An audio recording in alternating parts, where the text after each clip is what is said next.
Amados hermanos, les saludamos en el maravilloso y precioso nombre de nuestro Rey soberano Cristo Jesús. Y en esta tarde venimos a compartir con ustedes una inquietud, un deseo, un gozo que el Padre Celestial en Cristo Jesús pone en sus escogidos. Y esa palabra es Maranata, nuestro Señor viene.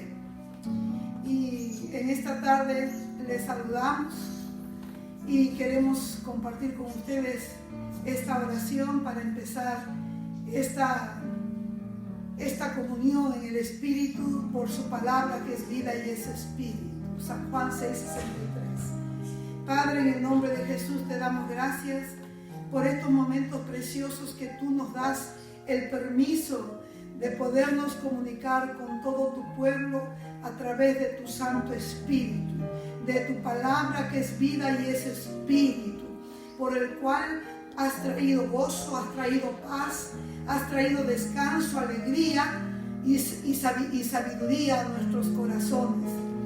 Y queremos también pedirte en esta noche o en esta tarde que toda carga que podamos traer la dejemos en tus manos.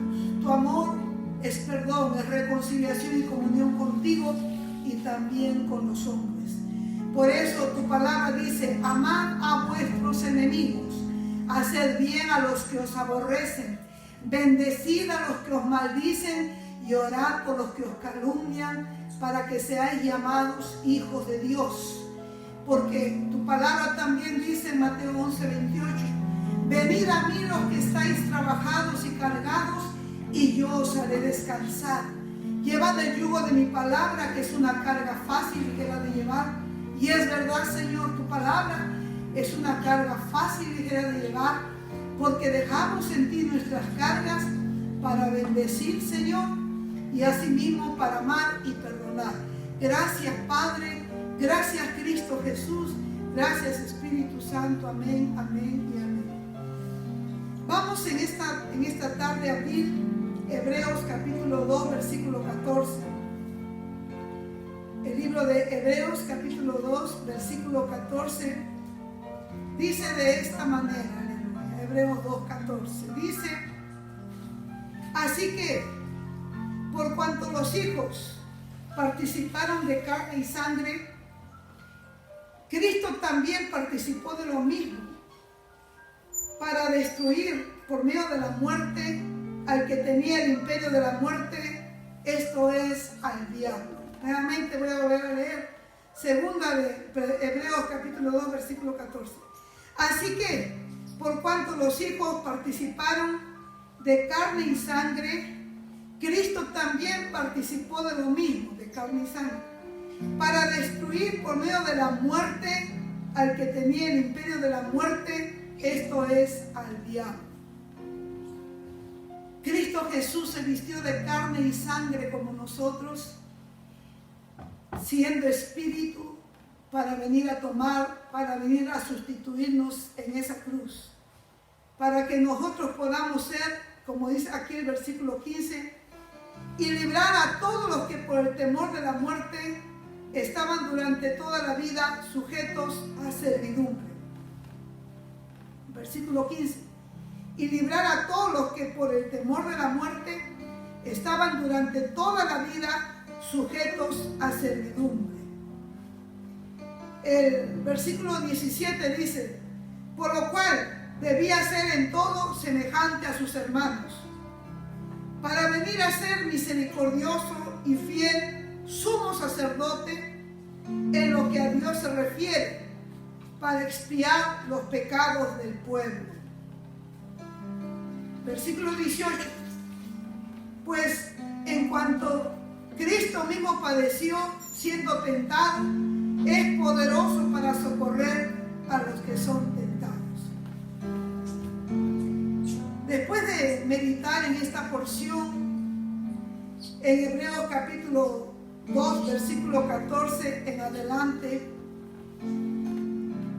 meditemos un poquito en esta esperanza que movió a nuestros hermanos en la iglesia primitiva, que motivó a los santos de la iglesia primitiva y que motiva también a los santos de los tiempos finales, que somos nosotros, y a los mártires que han de entregar su vida en la gran tribulación.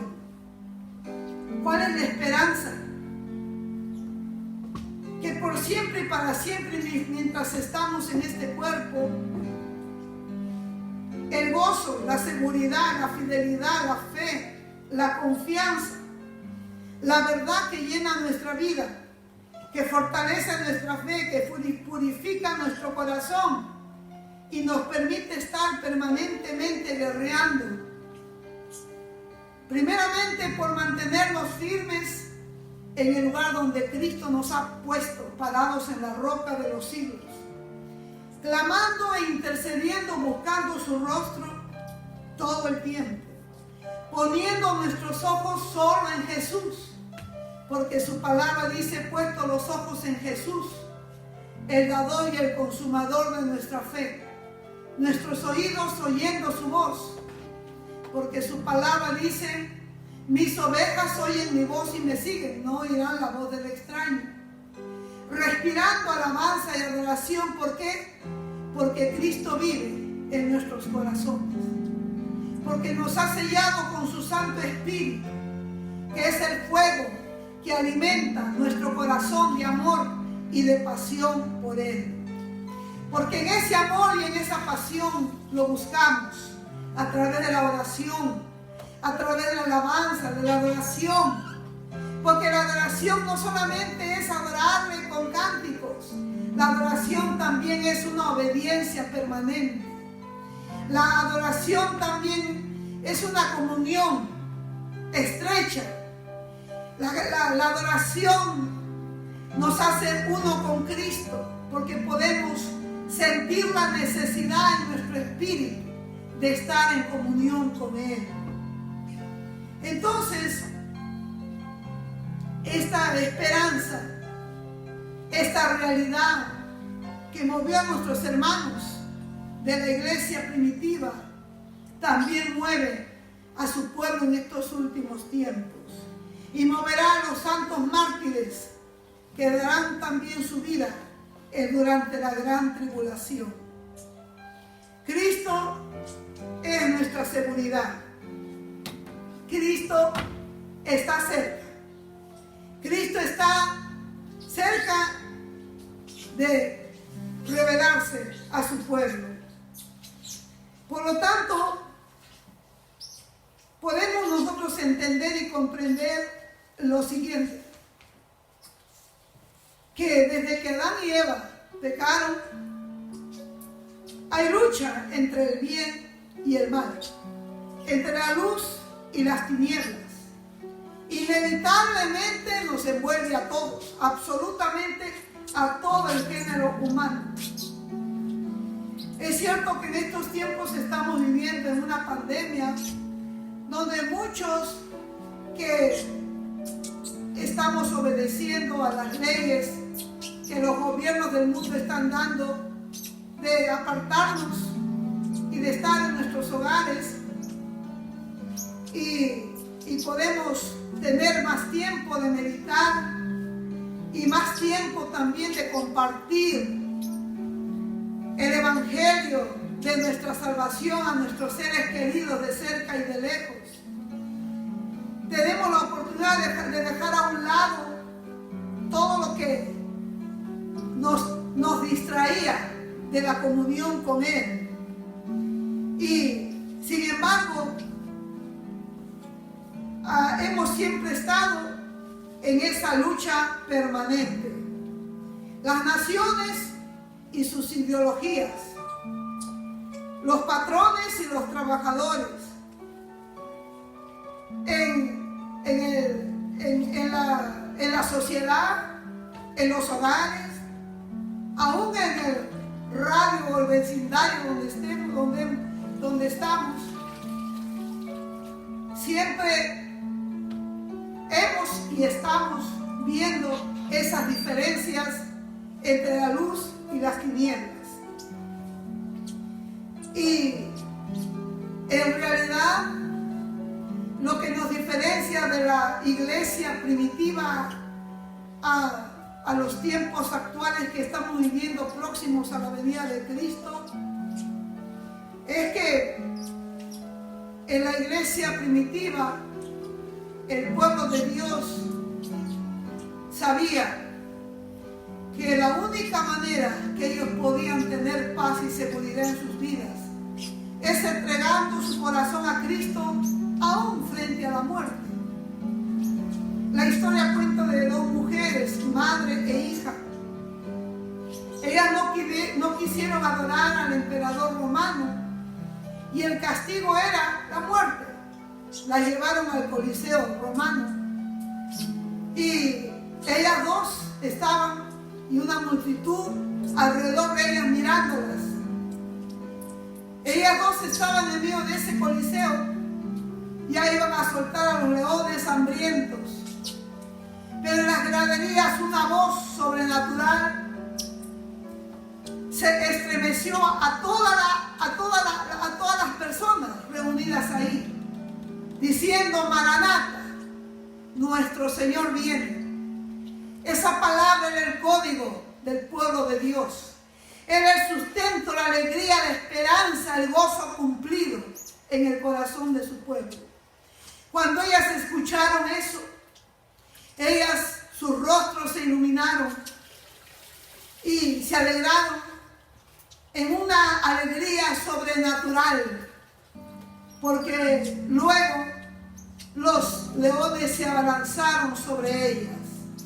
Son dos heroínas de un pueblo que estaba entendiendo y comprendiendo que no había otra esperanza más que ir al Coliseo, puesto que no se les permitía de ninguna manera que pudieran ellos adorar con libertad a Cristo.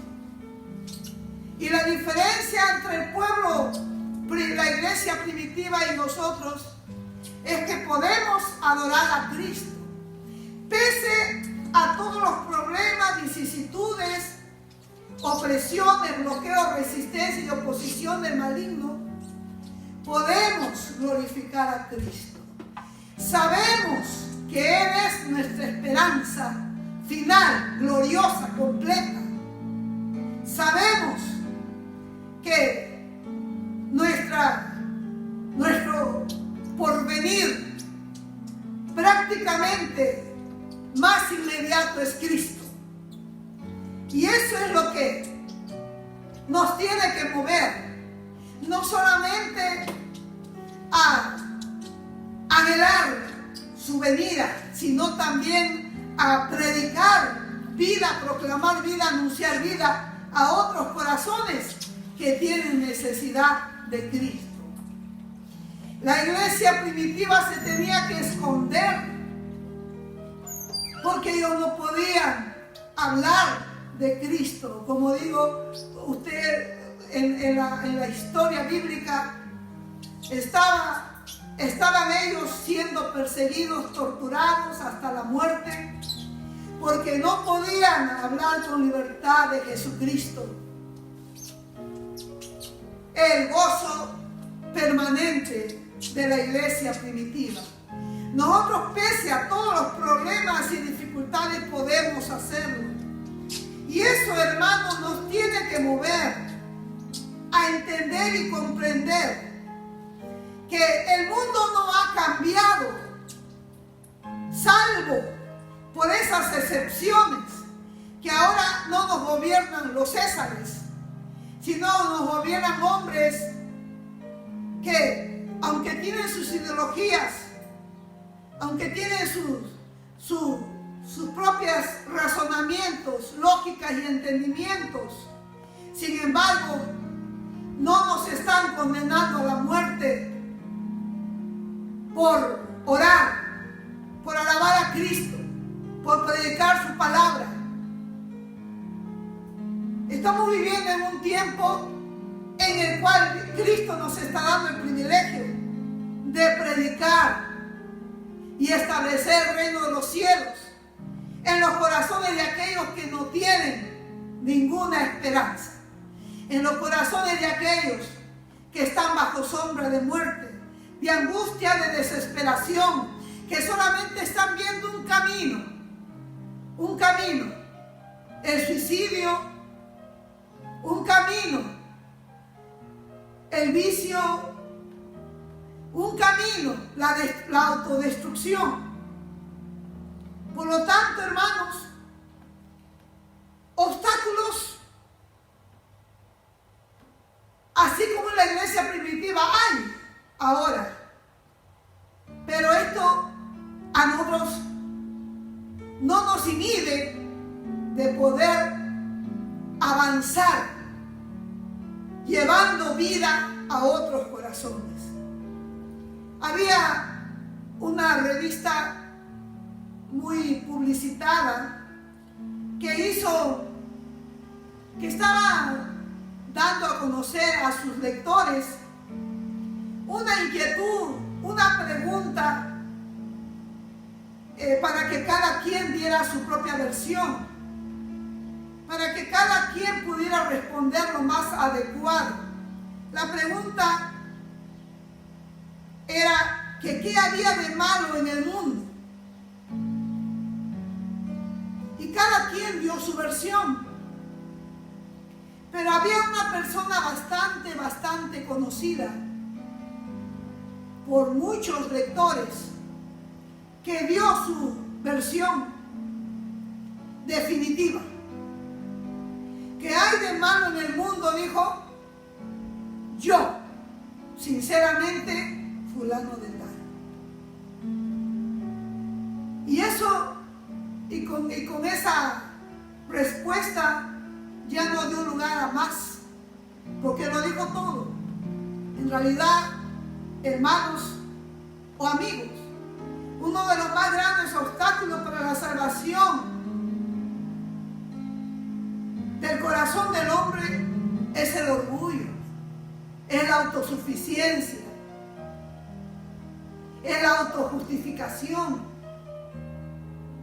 que hay en el corazón humano, que no permite a Cristo,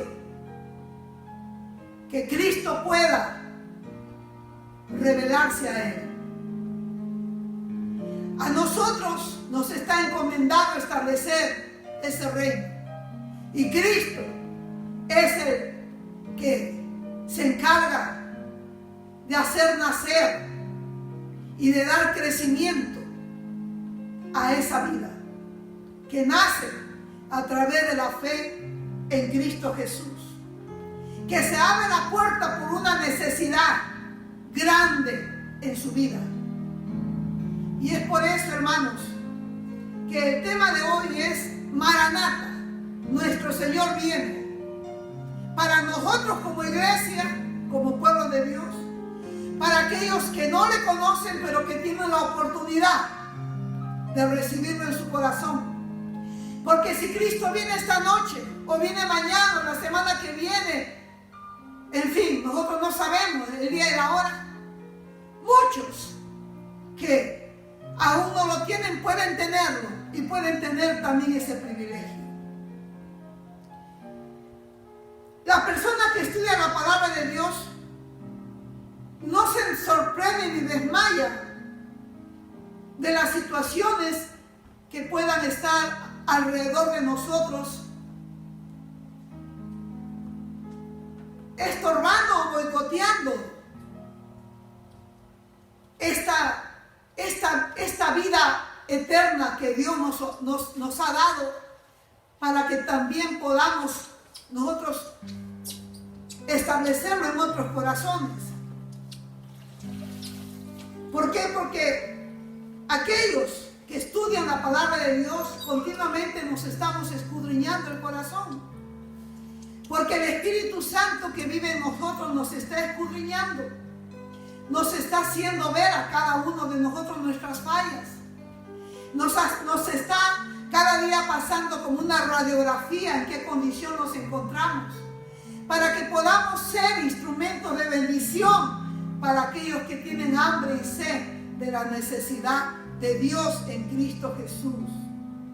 Para el propósito que Dios ha puesto en nuestras vidas de llamar del mundo a un pueblo para Cristo sea en realidad efectivo.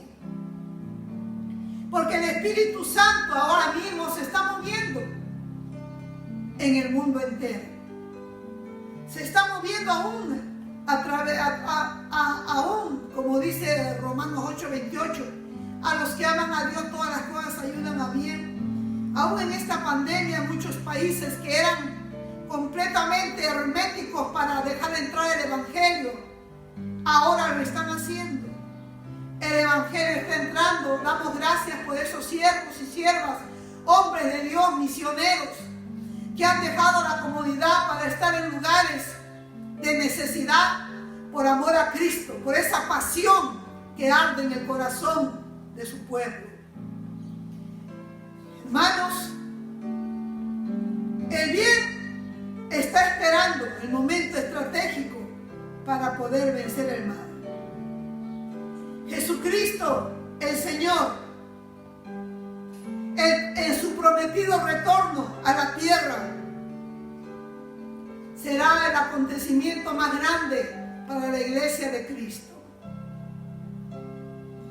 Porque Cristo lo ha prometido, que Él viene pronto. Y el saludo del pueblo de la iglesia primitiva en Filipenses 4:5 dice: vuestra gentileza sea conocida de todos los hombres. El Señor está cerca. El Señor está a las puertas, hermanos. Quisiera leer Romanos 8:3 con ustedes.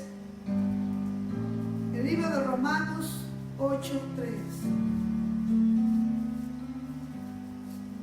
Romanos 8:3. Dice de esta manera: porque lo que era imposible para la ley, por cuanto era débil por la carne, Dios, enviando a su Hijo en semejanza de carne de pecado, y a causa del pecado condenó al pecado en la carne. Dios envió a su Hijo, como hemos leído en Hebreos capítulo 2, versículo 14, como humano, como cada uno de nosotros, como hombre, como cada uno de nosotros. Y nosotros podemos entender y ver la realidad de nuestra vida. Cristo resucitó como hombre. Y este gran evento, en su primera fase, Cristo viene para dar vida a aquellos que entregaron su vida a Cristo en la resurrección del cuerpo. Antes de pasar a esta porción, quería leer antes de pasar a esta porción, voy a pasar a 1 de Corintios capítulo 15. 1 de Corintios capítulo 15 dice de esta manera, el versículo del 21 al 23, quiero leerlo con ustedes. Porque por cuanto la muerte entró por un hombre, también por un hombre la resurrección de los muertos. Esto también es muy importante. Porque por cuanto la muerte entró por un hombre, por medio de Adán, también por un hombre la resurrección de los muertos por medio de Jesucristo. Versículo 22. Porque así como en Adán todos mueren, también en Cristo Jesús todos serán vivificados. Pero aquí está el punto 23, muy importante. Dice, pero cada uno en su debido orden. Cristo, las primicias, luego los que son de Cristo en su venida. Acá hay tres fases. Cristo, la resurrección de Cristo ya fue llevada a cabo. Las primicias. Las primicias son el rapto de la iglesia. Y luego dice los que son de Cristo en su segunda venida, los mártires de la iglesia. Vamos a ver eso en el libro de Apocalipsis capítulo 7. Apocalipsis capítulo 7. En Apocalipsis capítulo 7 del versículo 1 al versículo 8 podemos ver la resurrección del pueblo judío. 144,000 dice. Sin contar, por supuesto, los que... Y esto está hablando de la gran tribulación. Estos son de los mártires. Esto está hablando de su segunda venida. Lo primero era... La primera parte de 15:23 es las primicias. Las primicias son los que Cristo, sin pisar la tierra en las nubes, resucitó para darles cuerpo a todos los que habían muerto en la fe en Cristo Jesús. En esa resurrección, en ese rapto de la iglesia, los cuerpos resucitaron. Eso lo podemos ver en el libro de Primera de Corintios, del versículo 51 al 52, 15, del 51 al 52. Dice, ¿por qué es necesario que esto corruptible se vista de incorrupción y que esto mortal se vista de inmortalidad? Y por cuanto esto corruptible se haya vestido de incorrupción y esto mortal se haya vestido de inmortalidad, entonces se cumplirá la palabra que está escrita: sorbida es la muerte en victoria. En el versículo 51 leí el 53, 54, debería haber leído el 51 y 52. He aquí os digo un misterio: no todos dormiremos, pero todos seremos transformados. Versículo 52. En un abrir y cerrar de ojos, a la final trompeta, porque se tocará la trompeta, y los muertos serán resucitados incorruptibles, y nosotros seremos transformados. Está hablando del rapto de la iglesia. Esa es la primera fase. En Primera de Corintios 15:23. Las primicias, luego los que son de Cristo en su segunda venida. Eso está en Apocalipsis capítulo 7. Del versículo 1 al 8 es la resurrección de los judíos, 144,000, y la de los gentiles, del versículo 9 al versículo 17. Del versículo 9 al versículo... del 9 al 12. Del 9 al 12, voy a leerlo. Después de esto miré aquí una gran multitud, la cual nadie podía contar, de todas las naciones y tribus y pueblos y lenguas que estaban delante del trono y en la presencia del Cordero, vestidos de ropas blancas y con palmas en las manos. Y clamaban a gran voz diciendo: la salvación pertenece a nuestro Dios, que está sentado en el trono, y al Cordero. Y todos los ángeles estaban en pie alrededor del trono y de los ancianos y de los 4 seres vivientes, y se postraron sobre sus rostros delante del trono y adoraron a Dios, diciendo: amén. Dice: la bendición y la gloria y la sabiduría y las acciones de gracias y la honra y el poder y la fortaleza sean a nuestro Dios por los siglos de los siglos. Amén. Y acá hay un punto importante, el versículo 13. Entonces uno de los ancianos habló diciéndome: estos que están vestidos de ropa blanca, ¿quiénes son y de dónde han venido? Yo le dije: Señor, tú lo sabes. Y él me dijo: esto es lo que ha salido de la gran tribulación, y ha lavado sus ropas y las han emblanquecido por la sangre del Cordero. Por eso están delante del trono de Dios y le sirven de día y de noche en su templo. Y el que está sentado sobre el trono extenderá su tabernáculo sobre ellos. Ustedes lo pueden seguir leyendo. Pero aquí podemos ver, hermanos, una tremenda multitud de mártires, de todos los gentiles, de todas las lenguas, credos, y podemos ver que ellos han dado su vida por Cristo. De toda lengua y nación, credos, la fe en Jesucristo. Y de los judíos 144,000 en la gran tribulación han de dar sus vidas por Cristo.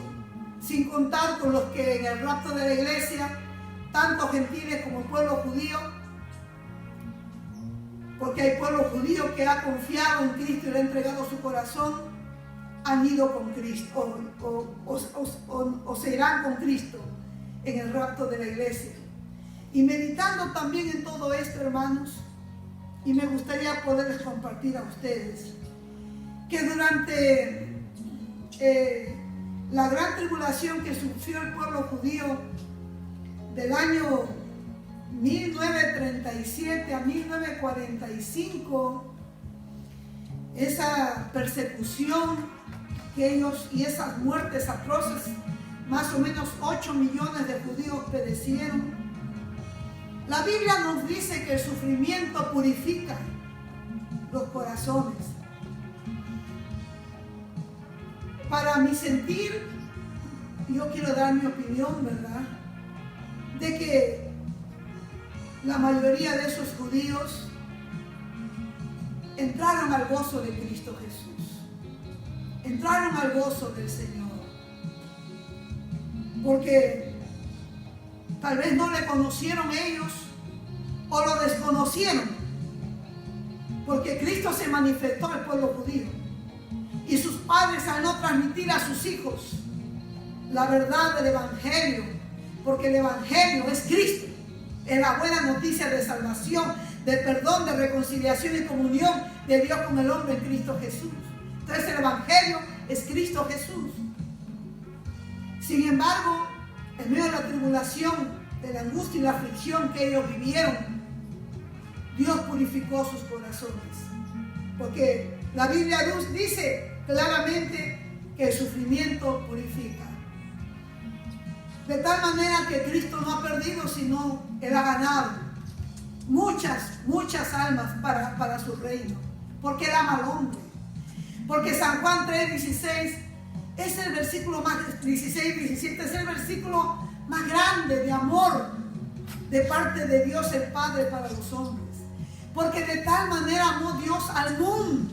Él no hace diferencias al mundo. Porque de tal manera amó Dios al mundo, que ha dado a su Hijo unigénito, para que todo aquel que en Él crea no se pierda, mas tenga vida eterna. Porque no envió a su Hijo a condenar al mundo, sino para que el mundo a través de Jesucristo su Hijo sea salvo. Entonces, hermanos, podemos ver aquí en 1 Corintios capítulo 15, volviendo nuevamente al capítulo 15, versículos del 55 al 57, lo que dice. Dice: ¿dónde está, oh muerte, tu aguijón? ¿Dónde, oh sepulcro, tu victoria?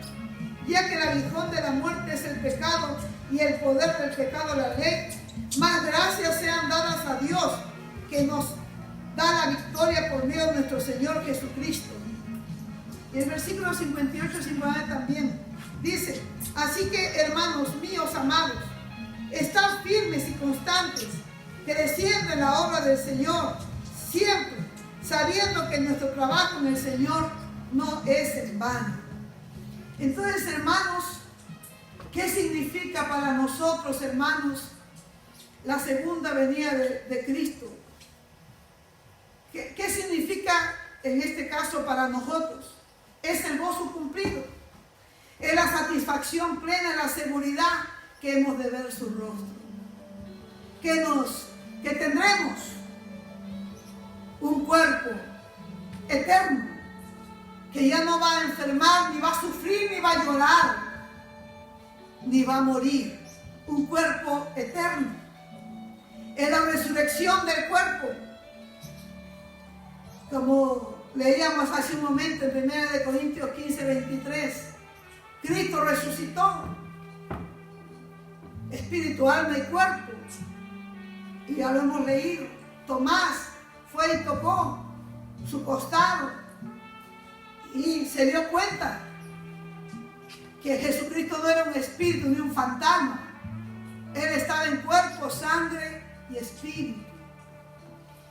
Y Él viene a levantar a su iglesia en el rapto de la iglesia, a resucitar el cuerpo de aquellos que murieron por la fe en Cristo Y aquellos que hayamos quedado o que no hayamos, que nuestro cuerpo no haya quedado en el polvo, dice que seremos transformados. Ya lo hemos leído aquí en 1 Corintios capítulo 15. A un cuerpo inmortal, a un cuerpo donde no va a haber más dolor, más enfermedad ni más muerte. Entonces, para el pueblo de Dios, la segunda venida, el rapto de la iglesia y aún la segunda venida de Cristo para todos los mártires es el gozo cumplido, es la satisfacción plena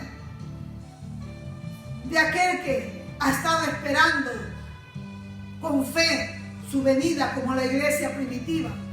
Los que van a resucitar son nuestros hermanos, los primeros que han de resucitar, los de la iglesia primitiva. Y todos los que hayamos ido al polvo. Y si no hemos ido al polvo y hemos quedado sobre nuestros pies, seremos transformados en un abrir y cerrar de ojos para estar con el Señor en las nubes. Hermanos amados, podemos sentir, porque podremos ver su sonrisa de satisfacción cuando Él nos diga: bien, buen y siervo fiel, pasa el gozo de tu Señor. Todo trabajo, toda lágrima, toda aflicción será nada ante el gozo supremo del Rey bendito, que su pueblo esperó hace más de 2000 años, hermanos, para que se cumpliera esa victoria que Él ganó en la cruz, para todo el mundo, para todos aquellos que tienen hambre y sed de la justicia de Dios. Porque Cristo es la coronación suprema del fruto de nuestra aflicción. Y así como Cristo, nosotros quedaremos satisfechos, amados hermanos. ¿Qué significa la segunda venida para el mundo? Para los que lo han rechazado. Significa juicio, castigo, destrucción. Pablo lo calificó como eterna perdición. Hermanos, este calificativo tiene que lanzarnos a nosotros a seguir predicando el mensaje del Evangelio mientras la puerta de la salvación está abierta. ¿Qué significa la segunda venida de Cristo para los soldados de Cristo descuidados o desleales? Jesús dijo que su venida sería repentina como ladrón en la noche. Y que debíamos estar orando, velando, intercediendo, buscando su rostro, desarrollando el ministerio sacerdotal que Dios nos ha dado. Miren, hermanos, que antes de la pandemia todos nos hemos confirmado, o bueno, no todos, la mayoría, de venir a la iglesia, de cantar, de orar, de leer, y luego a los quehaceres, a las rutinas. Sin embargo, el ministerio sacerdotal que Dios nos ha dado no es por un tiempo, ni es por determinados momentos del diario vivir, es en todo tiempo. Por eso dice: orad sin cesar, porque la carne es débil y el espíritu está presto. Necesitamos estar orando permanentemente por nuestros hermanos en la fe, para que si están débiles sean levantados. Necesitamos estar orando permanentemente por todos aquellos que están dormidos, adormecidos en este mundo, hermano. En este mundo donde la maldad ha aumentado en todo sentido. Porque maldad ha habido desde los principios, desde que Adán y Eva pecaron. Ya ven que Caín mató a Abel. Y en fin. Sin embargo, la maldad de la que Dios nos habla del corazón duro, de piedra, que rechaza a Cristo, que no quiere nada con Cristo, que si escucha hablar de Cristo se enardecen, se transforman. Esa es la maldad de la que Dios nos habla. De un corazón que le dice a Cristo: definitivamente no te quiero. Esa es la maldad de la que Dios nos habla. cuando dice que la maldad ha aumentado. Entonces la única manera de provocar a Dios en Cristo Jesús es devolverse a lo que a Cristo no le agrada, desconociendo su amor y desconociendo su sangre preciosa que Él derramó por toda la humanidad, hermanos. Entonces, como soldados de Cristo, la segunda venida para aquellos que están siendo pueblo de Dios, siendo cuerpo de sacerdotes, de reyes y sacerdotes, descuidados, hermanos dormidos, adormecidos, cada uno en su trabajo, cada uno en sus quehaceres.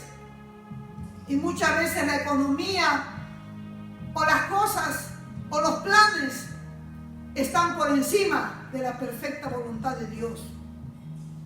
Evidentemente, esto es algo que va a ser repentino, por el cual el Señor nos está advirtiendo que Él viene pronto. Entonces, aquellos hermanos en Cristo que no han tomado en cuenta a Cristo como la prioridad de sus vidas, entonces realmente ellos se van a quedar en la gran tribulación. Y ellos posiblemente van a ser los mártires. También, ¿qué significa aquel día, hermanos? Para aquellos, ¿qué significa aquel día para nuestro Rey bendito? Cristo Jesús en el libro de San Juan capítulo 17 le pide en la última oración de intercesión por su pueblo, le dice: Padre, donde yo estoy quiero que ellos estén conmigo, para que vean mi gloria que me has dado, porque me has amado desde antes de la fundación del mundo. Padre justo, el mundo no te ha conocido, pero yo te he conocido, y estos han conocido que tú me has enviado. Y les he dado a conocer tu nombre y lo seguiré dando, para que el amor con que me has amado esté en ellos y yo en ellos. Eso lo puede ver en el libro de San Juan, capítulo 17, en los 3 últimos versículos. Y en esta hora, amados hermanos, para nosotros, hermanos, para el pueblo de Dios que está esperando la venida de Cristo, estamos ya declarando: ven, Señor Jesús, ven por tu iglesia, danos sabiduría, danos entendimiento, revelación de lo alto, para que tu palabra en nosotros toque vidas, toque la vida de nuestros seres queridos, para que no sea nuestra palabra, sino tu palabra en nuestra boca como fuego, toque sus vidas, transforme sus corazones, Señor. ¿Por qué? Porque el tema central del libro del Apocalipsis, y nos faltó leer Apocalipsis 12:11, quiero leerlo con ustedes. Apocalipsis 12:11, no lo he leído. Apocalipsis 12:11 dice de esta manera: y ellos le han vencido por medio de la sangre del Cordero y de la palabra del testimonio de ellos. Entonces, ¿cuál es el testimonio nuestro? Es Cristo Jesús, es el Evangelio de Cristo. Entonces, lo que tenemos y necesitamos seguir nosotros, hermanos, es declarando a Cristo ahora más que nunca. Ahora más que nunca, hermanos. Necesitamos estar orando a tiempo y fuera de tiempo. Necesitamos no perder el tiempo, hermanos. Necesitamos, en lo que sea que estemos haciendo, como dice su palabra, amarrada en nuestra mano derecha mientras trabajamos, como frontales en nuestros ojos donde quiera que estemos. Dice, establecida en nuestros corazones, porque del corazón habla la boca. Y asimismo, dice, escritas en las paredes y en los postes, y hablando por el camino y donde quiera que estemos. Su palabra, hermanos, su palabra que es vida y es espíritu. Hermanos amados, que Dios ha establecido en nuestros corazones, porque la vida de Dios en Cristo Jesús por su Santo Espíritu está en nuestro corazón. El corazón simboliza el alma y también el espíritu del hombre, hermanos. Y en esta hora voy a hacer una cortita oración. Padre, en el nombre de Jesús te damos gracias, Señor, por este mensaje que no solamente a mis hermanos los edifica, también me edifica a mí, porque me estoy oyendo hablar a mí misma, Señor. Y necesitamos, Señor, Padre, poner nuestros ojos solamente en ti, nuestra atención solamente en ti. Tú te encargas del resto, Señor.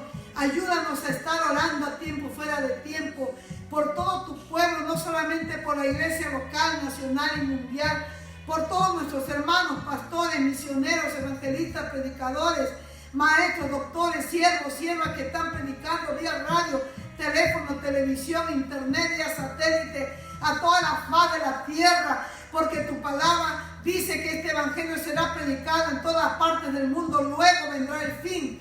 Y sabemos, Señor, que aún esta pandemia ha servido para que esas puertas cerradas se abran, Señor, porque tú vienes pronto, Señor, y así como nosotros también, la tierra está reclamando su redención. Por eso, Señor, te pedimos en esta hora, en el nombre de Cristo Jesús, que Maranata, como lo fue para la iglesia primitiva, sea la palabra, Señor, que esté en nuestra mente y en nuestro corazón, sea el propósito, la razón y el motivo día con día de levantarnos con gozo, Señor, para hacer tu voluntad. Gracias, Padre, en esta tarde por esa bendición de darnos tu palabra, Señor, para caminar sobre ella, sobre las aguas de los problemas y dificultades. Mirando tu rostro llegaremos, Señor, a tus brazos, Señor. Te pedimos en esta hora, Señor, por todo tu pueblo, por todos los que están oyendo, Señor. Padre, y te pedimos por todos los que nos están viendo, Señor, que tu palabra no regrese vacía. Una doble porción de tu Santo Espíritu para toda tu iglesia viva. En el nombre de Jesús. Gracias, Padre. Gracias, Hijo. Gracias, Espíritu Santo. Amén. Amén.